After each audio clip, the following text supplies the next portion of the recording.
So the last one, and of course the most annoying one, as always, is the one that relates to the irregular. The irregular are words that don't conform to our system of trying to customize everything, trying to put everything in a particular file and have it proper and orderly.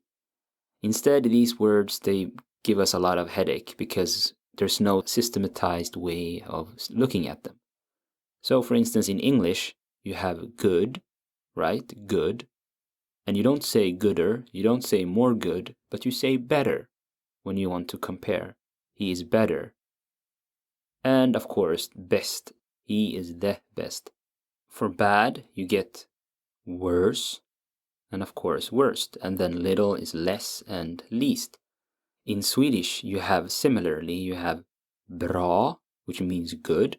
So also irregular, like jag mår bra, I feel good. So bra is good. So to say better, you would say bättre. Bättre. Similar to better, but slightly different. And then you have bäst is best. It's pronounced almost identically, I would say. Bäst. You're the best. Du är bäst. Pretty much identical pronunciation. But of course, in Swedish, it's spelled with ä. Dålig is bad. Sämre is worse. Sämre. And to say worst, you would say sämst. Sämst. Liten means little. Mindre means less. And then minst. That's how you say the least. Okay, so these are probably among the most important irregular verbs because you use them a lot and very often.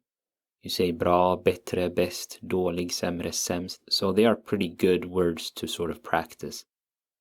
And the good thing is that most words will probably fit into either the first category or the second category. So you can say more intelligent, more interesting, or the category where you have smartest, smartast, and so forth. How do you say a work in Swedish? And it's closely related to the word to work. Ett arbete.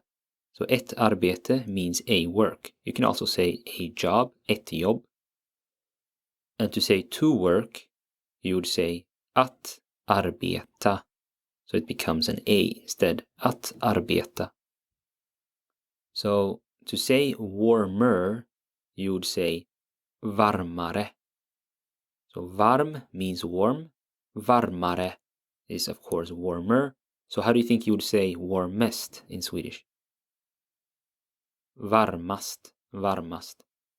Okay, so to say this sentence here, it is warmer in Bali than in London. How would you say that?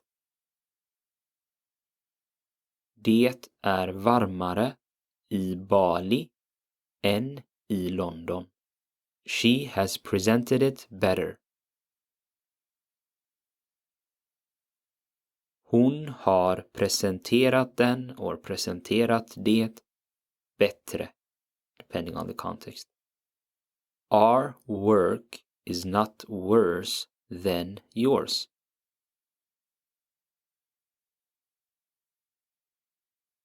Vårt arbete är inte sämre än ditt. Så vårt arbete är inte sämre än ditt.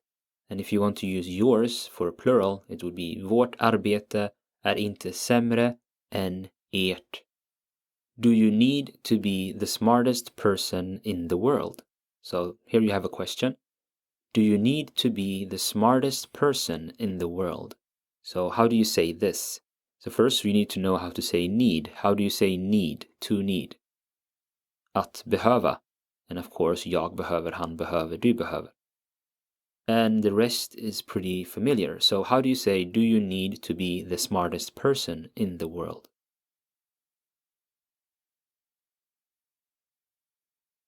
Behöver du vara den smartaste personen i världen? So if you break it up, you have behöver du, do you need? Behöver du vara? Vara is of course to be.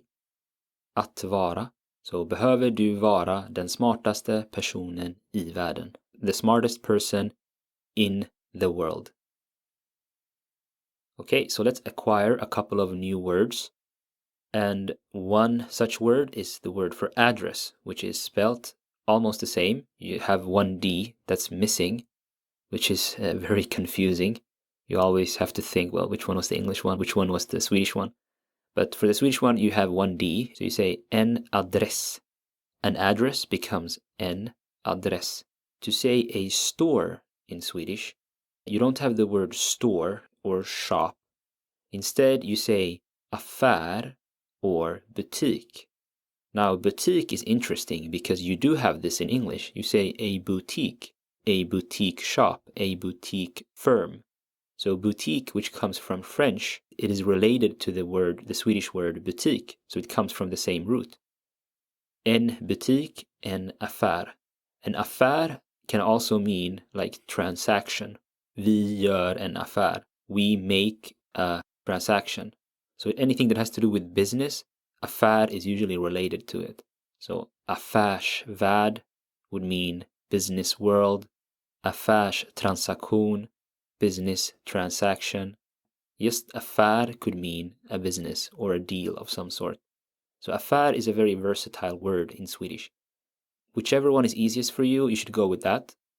Butik is, of course, similar to the English one, so you could go with that. So that is perfectly fine, en butik.